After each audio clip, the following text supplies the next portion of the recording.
Thank you so much for tuning in. I hope and I trust that even during these dark days that you will experience the peace and the love of God.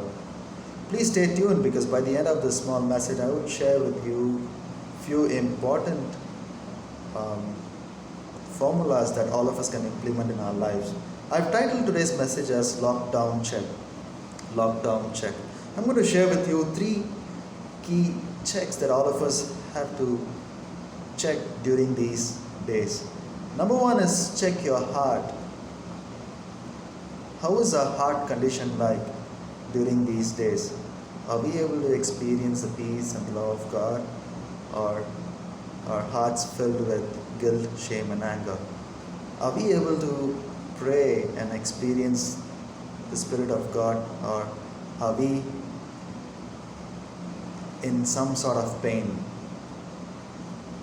I want to talk about two important connections here. Number one is your vertical connection. Number two is your horizontal connection.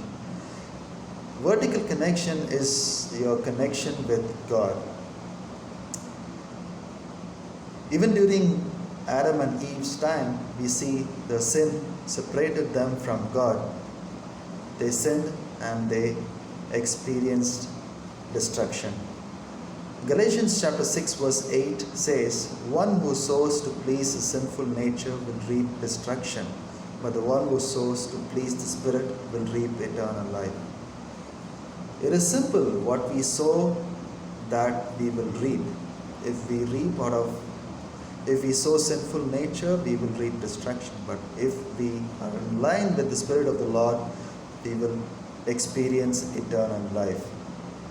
Once we have a vertical connection right, it directly flows into a horizontal connection. A horizontal connection is your connection with your family, your friends, and your loved ones.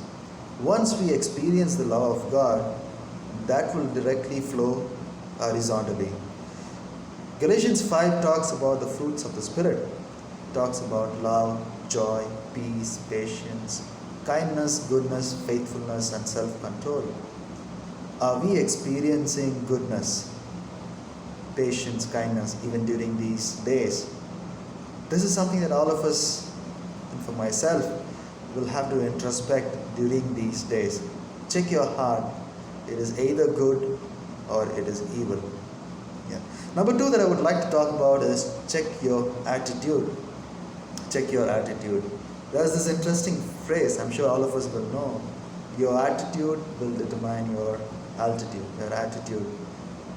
Very early on in my life, I've learned that if I learn to remain positive even during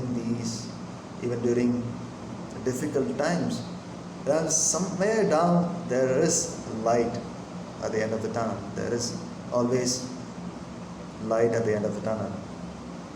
How are we doing during these dark days? How is our attitude like?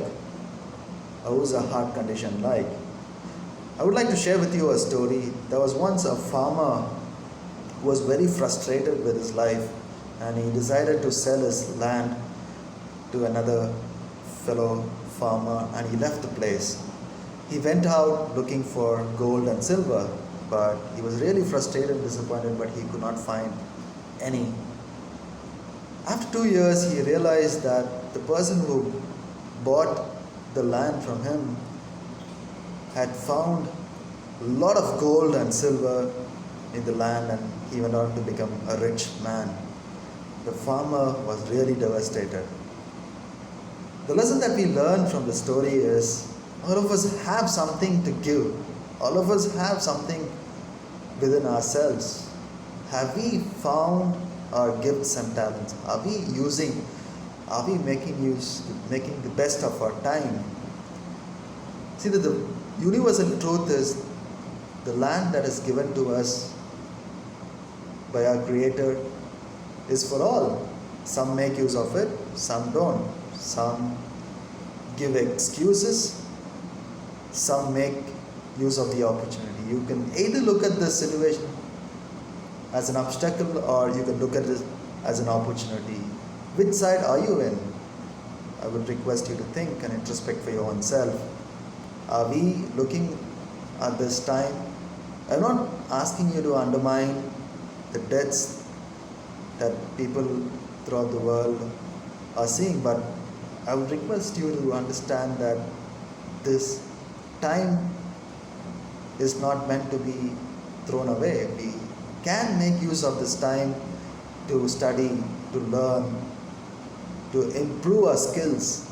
Are we making the best use of this time? Number one is check your heart. Number two is check your attitude. Number three is check your actions. Check your actions.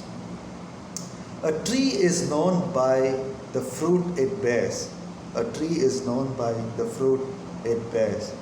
A believer is known by the fruits that he bears.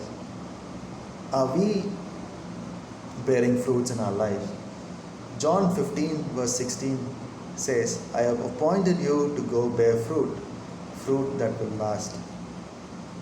I have appointed you to bear fruits, fruit that will last. As I promised you earlier, this is the most important lesson that I want to share with you. Our rewards in life will be in direct proportion to the service that we render to the world. If you and I are not experiencing enough rewards, then it is time that we need to give more, contribute more. The more you give, the more you experience. You experience love, joy, peace when you start sharing your life. Very early in my life, my parents were not well to do. I had to study in a boarding school. I did not have everything, but I had what I needed in life. There were people in my life who gave me clothes to wear, food. There were people whom I don't know. They do not know anything about them, but they shared with me their love and money that I was able to experience.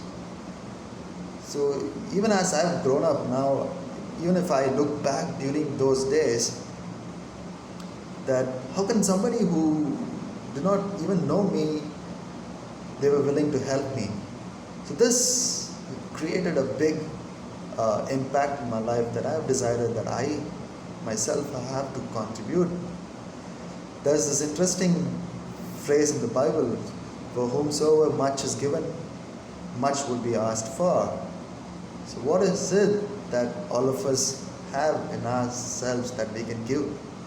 How can we contribute to our community around us? Yeah, that's the message that I want to share. Act before it's too late. Number one is check your heart. Number two is check your attitude. Number three is check your actions. That is the message that I wanted to share. I hope, I trust that you would implement this in your life. Thank you and God bless.